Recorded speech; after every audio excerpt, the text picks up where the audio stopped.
Hello student, BA first year, second paper. Today our topic is tribes. Okay, जनजातियाँ. क्या topic है हमारा? जनजातियाँ.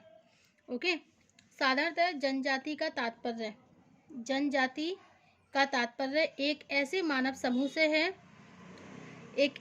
समूह से समझ लिया जाता है जिसके रीति रिवाज और रहन सहन बहुत आदिम प्रकृति के हों. ओके, वास्तविकता यह है कि सुनी सुनाई बातों के आधार पर हम एक जनजातीय समुदाय को जितना आदिम और असभ्य समझ लेते हैं, व्यवहारिक रूप से स्थिति इससे बहुत भिन्न है. जनजातियों को आदिवासी शब्द से केवल इसलिए संबोधित किया जाता है कि वे मानव को आदिकालीन संस्कृति की प्रतिनिधित्व हैं विभिन्न विद्वानों द्वारा दी गई कुछ प्रमुख परिभाषाओं की सघनता से जनजाति आदिवासी अथवा अन्य जाति की प्रकृति को सरलतापूर्वक समझा जा सकता है. ओके, तो साधारणतः जनजाति का तात्पर्य एक ऐसे मानव समूह से समझ लिया जाता है जिसके रीति रिवाज और रहन सहन बहुत आदिम प्रकृति के हों.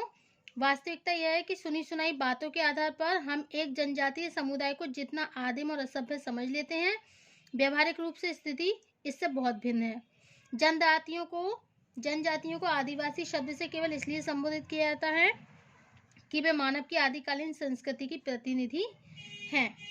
ओके, विभिन्न विद्वानों द्वारा दी गई कुछ प्रमुख परिभाषाओं की सहायता से जनजाति आदिवासी अथवा वन्य जाति की प्रकृति को सरलतापूर्वक समझा जा सकता है.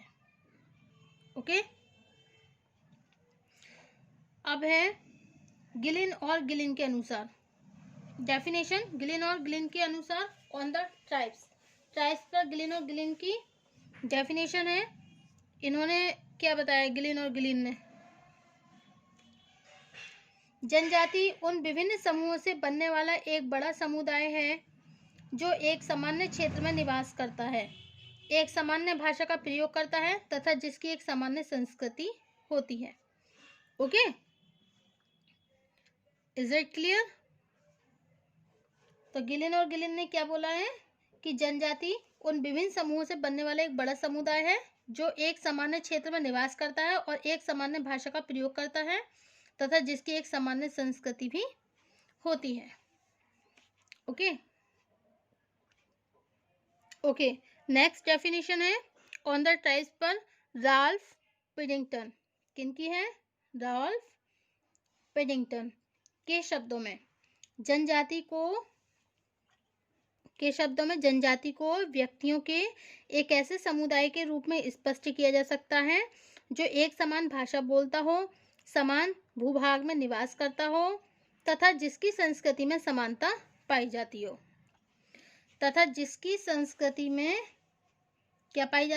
समानता पाई जाती हो. ओके, तो ये क्या है? जनजाति क्या है? In the word of the Ralph Piddington, जनजाति को व्यक्तियों के एक ऐसे समुदाय के रूप में स्पष्ट किया जा सकता है जो एक समान भाषा बोलता हो. ओके, और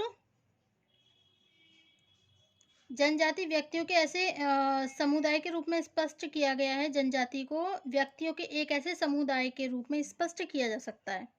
ठीक है, in the word of the Ralph Piddington, जनजाति को व्यक्तियों के एक ऐसे समुदाय के रूप में स्पष्ट किया जा सकता है जो एक समान भाषा बोलता हो, समान भूभाग में निवास करता हो तथा जिसकी संस्कृति में समानता पाई जाती हो. Okay, is that clear?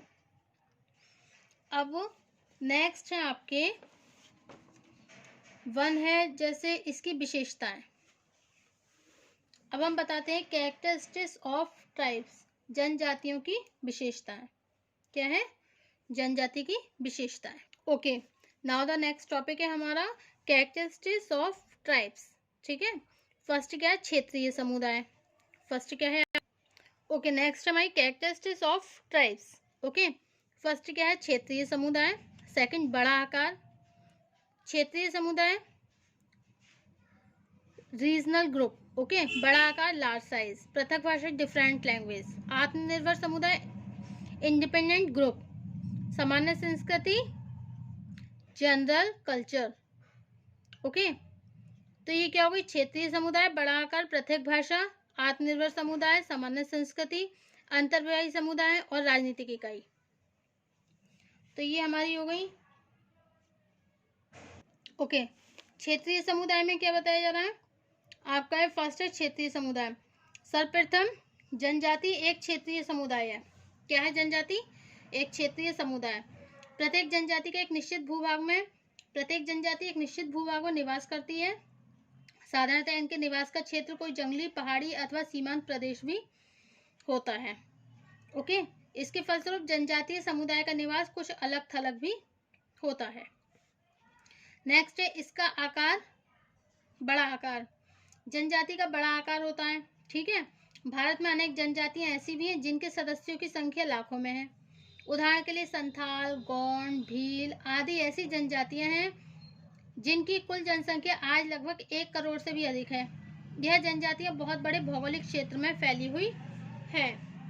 Okay, next है आपका पृथक भाषा।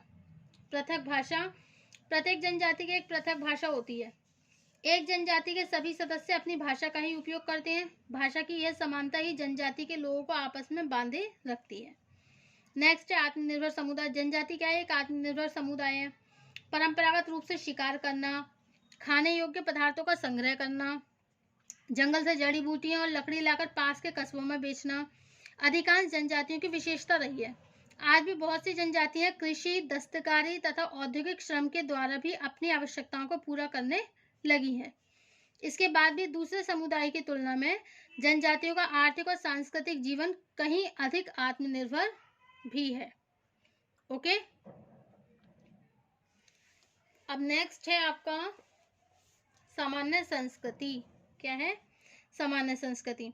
देखिए, प्रत्येक जनजाति की अपनी एक सामान्य संस्कृति होती है। इस संस्कृति में व्यवहार के कुछ विशेष नियम भी होते हैं, परंपराएं भी होती हैं, प्रथाएं भी होती हैं, धार्मिक विश्वास भी होते हैं। ठीक है, मतलब जिसकी जैसी संस्कृति होती है वहाँ के कुछ अलग अलग रूल्स होते हैं, वहाँ के कुछ ट्रेडिशनल कुछ परंपराएं भी होती हैं, कस्टम्स होते हैं और कुछ रिलीजियस भी होते हैं, मतलब रिलीजियस थॉट भी होते हैं कुछ।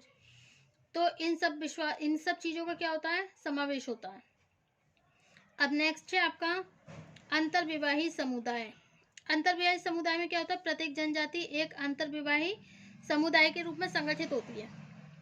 ओके, अंतर्विवाही समुदाय के रूप में संगठित होती है। साधारणतः किसी भी व्यक्ति को अपनी जनजाति से बाहर विवाह संबंध स्थापित करने की अनुमति नहीं दी जाती है। मतलब ये है कि कोई भी व्यक्ति हो अपनी जनजाति के बाहर विवाह नहीं कर सकता, वो अपनी ही जाति में करेगा। ठीक है, तो ये क्या हो गया आपका अंतर्विवाही समुदाय। अब नेक्स्ट है राजनीतिक इकाई। राजनीतिक इकाई में क्या आता है? जनजाति मौलिक रूप से एक पृथक और स्वतंत्र राजनीतिक इकाई है। ये जो ट्राइब्स है वो एक पृथक और स्वतंत्र राजनीतिक इकाई है। कैसी इकाई है? राजनीतिक। लगभग सभी जनजातियों के अपने अलग अलग सामाजिक कानून हैं, और सभी जनजातियों को देखो अलग अलग कैसे कानून है, सामाजिक कानून भी होते हैं सबके अलग अलग। ठीक है, एक जैसे कानून नहीं होते हैं, अलग अलग होते हैं जनजातियों के अपने अपने कानून। इन्हीं के अनुसार व्यक्ति को दंड और पुरस्कार भी दिया जाता है, और इसी के आधार पर व्यक्ति को देखो अगर अच्छा काम करते हैं तो पुरस्कार दिया जाता है, और बुरा काम करते हैं तो उनको दंड भी दिया जाता है। ओके, समुदाय में नियंत्रण बनाए रखने का काम जनजाति के मुखिया अथवा कुछ वयोवृद्ध लोगों से बनने वाली पंचायत के द्वारा किया जाता है। समुदाय में अगर किसी भी तरह का कंट्रोल रखना है तो ये कंट्रोल रखने का जो कार्य करता है, तो जो मुखिया होता है, जो मेन पर्सन होता है ट्राइब्स का, जनजाति का जो मेन हेड होता है, अथवा कुछ वयोवृद्ध मतलब कोई बुजुर्ग होता है, तो लोगों से बनने वाली पंचायत के द्वारा किया जाता है। ओके, अब ये सारी विशेषताएं हुई। कौन कौन सी विशेषताएं हैं? फर्स्ट आपकी कौन सी आती है? क्षेत्रीय समुदाय, बड़ा आकार, ठीक है। थर्ड पृथक भाषा, आत्मनिर्भर समुदाय। फिफ्थ है सामान्य संस्कृति। 6 अंतर्विवाही समुदाय, और 7 हो गया आपका राजनीतिक इकाई। Okay, so this is the all characteristics of the tribes. अब उपयुक्त मुख्य विशेषताओं के अतिरिक्त, ये जो भी विशेषताएं हैं उनके अतिरिक्त सामूहिक जीवन, आत्माओं की पूजा, पिछड़ा हुआ जीवन तथा प्रथागत कानून आदि कुछ ऐसी दूसरी विशेषताएं भी हैं जिनके आधार पर जनजातियों को दूसरे समुदाय से पृथक किया जा सकता है। ओके, मतलब कुछ ऐसी विशेषताएं भी हैं जिनके आधार पर जनजाति को क्या कर सकते हैं, दूसरे समुदाय से पृथक कर सकते हैं। तो जनजातियां, आपको बताया था जनजातियां क्या होती हैं। जनजाति का तात्पर्य ऐसे मानव समूह से है जिसके रीति रिवाज और रहन सहन आदिम प्रकृति के होते हैं। कैसे होते हैं, आदिम प्रकृति के। वास्तविकता यह है कि सुनी सुनाई बातों के आधार पर हम जनजातीय समुदाय को जितना आदिम और असभ्य समझ लेते हैं, लेकिन कई बार क्या होता है, हमसे किसी ने कुछ और कह दिया, जनजाति के बारे में किसी ने कुछ कह दिया। अब हम क्या करते हैं, जो सुनी सुनाई बातें होती हैं उसी के आधार पर हम जनजातीय समुदाय को क्या समझ लेते हैं, क्या समझते हैं जनजातीय समुदाय को, कि भाई ये तो बहुत ही आदिम है, बहुत ही असभ्य है, बहुत ही अनसिविलाइज्ड है। लेकिन व्यवहारिक रूप से स्थिति इससे भिन्न होती है। लेकिन अगर व्यवहारिक तौर पर देखा जाए तो इसकी जो स्थिति होती है, व्यवहारिक रूप से जो स्थिति होती है वो भिन्न होती है। जनजातियों को आदिवासी शब्द से केवल इसलिए संबोधित किया जाता है, ये जो जनजाति होती है उसको आदिवासी शब्द से केवल इसलिए संबोधित किया जाता है कि वे मानव की आदिकालीन संस्कृति की प्रतिनिधि हैं। क्या है वो, मानव की जो आदिकालीन संस्कृति है उसकी प्रतिनिधि है। विभिन्न विद्वानों द्वारा दी गई परिभाषाओं तो ये क्लियर हो चुका है। जैसे गिलिन ने आपको अभी बताया था कि जनजाति क्या बोल रहे हैं, ये कह रहे हैं समूह से बनने वाला एक बड़ा समुदाय है जो मतलब निवास करता है एक ही सामान्य क्षेत्र में करता है और भाषा का भी सामान्य भाषा ही का प्रयोग करता है, लेकिन और सामान्य संस्कृति होती है। क्या कह रहे हैं ये, कि भाई एक ऐसा समुदाय जो एक ही क्षेत्र में निवास करता है, भाषा भी एक ही होती है और सामान्य संस्कृति होती है, तो ये क्या होती है, जनजाति होती है। ओके, सो ट्राइब्स की डेफिनेशन जो है वो आपको हमने बता दी है, and the characteristics of the tribes. यही आपका ये टॉपिक एंड होता है ट्राइब्स का। Thank you.